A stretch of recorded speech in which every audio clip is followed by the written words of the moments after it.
สบายดีไปบ่มีแนวเฮ็ดพากันไปย่างเลาะถ่ายรูปย่างลิ้นชมสวนดอกไม้ไฟเนาะมาเลยไปชมนำกันเลยคนก็หลายเนาะซื้อปีเข้าก็ประมาณคนหนึง16 ดอลปลายว่าหรือ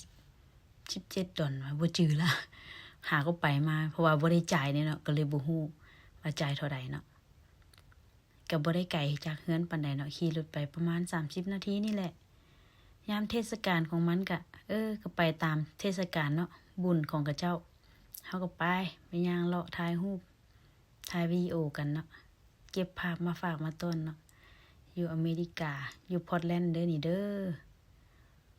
ยามเทศกาลคนก็สิไปหลายเติบเนาะย่างเลาะถ่ายรูปบ่มีทางไปเด้เฮ็ดจังไดยามหนาวก็มีเขาเฮ็ดเทศกาลก็ไปนำเขาเนาะ ก็สิมีรูปมีกระเจ้าเอามาอันนั้นหั่นน่ะมาโชว์อิหยังนั่นแหละดอกไม้ไฟต้นคริสต์มาสไปถ่ายรูปก็สิประมาณนี้แหละบ๊ายบาย